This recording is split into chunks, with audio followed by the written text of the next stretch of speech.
O que aconteceu ontem? Melhores momentos de Cruzeiro 3, Bahia 0, para Cássio já começar a explicar se é que existe explicação, cara. Eu já começo discordando, não tem melhor momento, né? Porque eu vou dizer um negócio pra você, o Bahia foi um time completamente diferente, Fábio, do que vinha apresentando, em especial nas últimas duas partidas. A gente elogiou tanto a concentração do Bahia no jogo contra Fortaleza, no jogo contra o Inter, e ontem o Bahia não teve nenhum tipo de concentração de Cássio, foco. no rádio eu não consegui escolher um melhor no Bahia e não consegui escolher um pior, porque todos foram mal e ninguém foi bem. Ninguém foi bem, o Bahia errou muito. E lances técnicos, né? Porque você vai parar para observar, o Cruzeiro não forçou o erro do Bahia. O Cruzeiro praticamente ficou ali postado. Deu a bola ao Bahia e o Bahia, sem ser forçado, foi cometendo seus erros.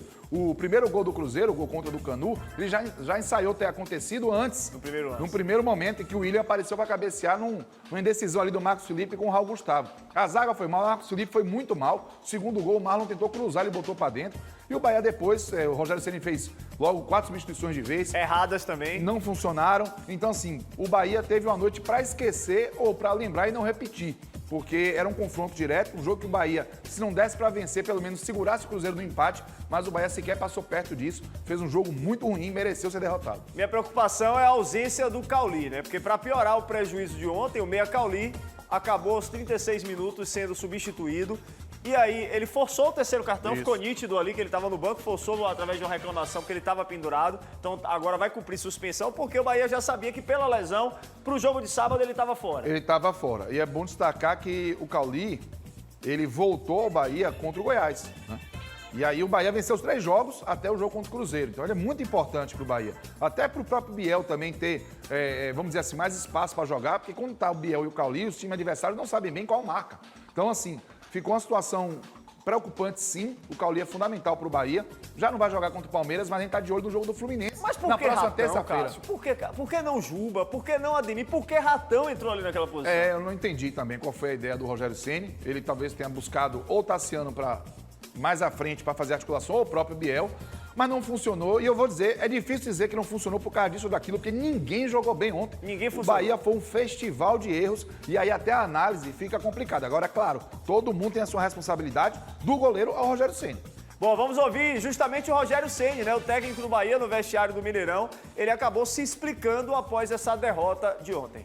Foi o pior jogo disparado, nós não conseguimos criar, mesmo sem um time que não pressionava a gente, nós não tivemos as condições para fazer a bola entrar entre linhas. O primeiro tempo foi muito ruim, o segundo ainda conseguimos chegar algumas vezes, mas deixamos bastante a desejar no dia de hoje.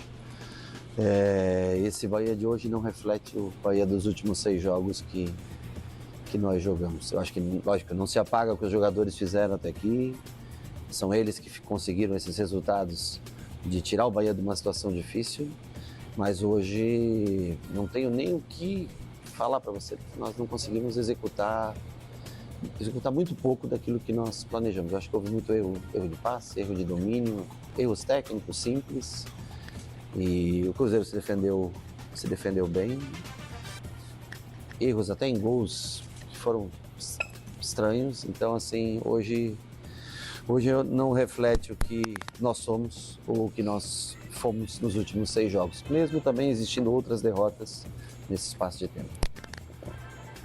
Pelo menos ele não maquiou, né, Cássio? E confirmou que foram gols até de baba, né? Foi um desempenho desastroso. O Fábio Gomes, só pra você ter noção, o Cruzeiro ganhou ontem contra o Bahia apenas o seu primeiro jogo no Mineirão em 2023. A temporada inteira o Cruzeiro não tinha ganhado ainda no principal estádio de Minas Gerais. E para completar também o drama, em 14 jogos em casa no Brasileirão, o Cruzeiro tinha feito apenas 6 gols. Ontem pegou o Bahia e fez 3, ou seja, são números que reforçam o quanto o Bahia foi muito abaixo da crítica na partida de ontem. O Rogério, que bom, reconheceu e tomara que ele faça alguma coisa para mudar, porque o próximo adversário é bem mais complicado, é o Palmeiras. Antes de mostrar a tabela, eu quero falar de alguns gols, né? O Corinthians venceu o Cuiabá, o Goiás perdeu, inclusive, para o Fluminense. Aí alguns gols aí, a vitória do Corinthians. O resultado do Corinthians foi ruim, né? Porque o empate estava ali deixando os dois muito próximos, o Corinthians atrás do Bahia, o Cuiabá só ia avançar mais um ponto.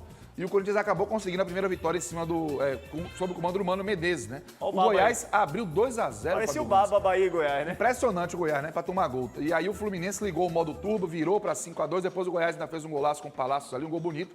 Mas o Goiás, uma situação dramática, e ficou ali aos seus 3 pontos do Bahia e 2 vitórias a menos. E o Palmeiras? Próximo adversário do Bahia. Presta atenção aí, torcedor. Próximo adversário do Bahia. No São Paulo, um resultado que não acontecia há 58 anos. O Palmeiras deu 5-0 no campeão da Copa do Brasil, São Paulo, e é o adversário do Bahia no próximo sábado. Então, se o Bahia jogar da forma que foi ontem, Fábio Gomes, prepara a sacola que não vai dar num avião só, não. Vamos de tabela da Série A para o torcedor do Bahia entender o contexto. Bahia poderia ter chegado até a 11ª colocação, ali no lugar do Cuiabá. Isso. Ficou na 15ª, né? Caiu algumas casas para Cuiabá, Cruzeiro e Corinthians. E aí hoje joga Vasco e Santos ali, né, cara? Isso. O Santos pega o Coritiba. Então, assim, é improvável, né, que o Santos não vença o jogo. Se não vencer, vai ficar complicado. Empatezinho tava bom demais. Opa, assino. O Vasco pega o Inter. Aí já é um jogo mais complicado pro Vasco. O Inter deu 7 no Santos. O Inter tá querendo chegar na Libertadores. O Inter tá aqui com 35, Fábio. Mas ele não tá pensando em fugir do rebaixamento, não. Ele quer chegar na zona de classificação da Libertadores, que tá com 47. Ou seja, tem que sair ganhando tudo. Então, eu tenho uma esperança do Vasco se embolar com o Internacional. Mas o Bahia tem que ficar de olho, porque a zona de rebaixamento pode se aproximar.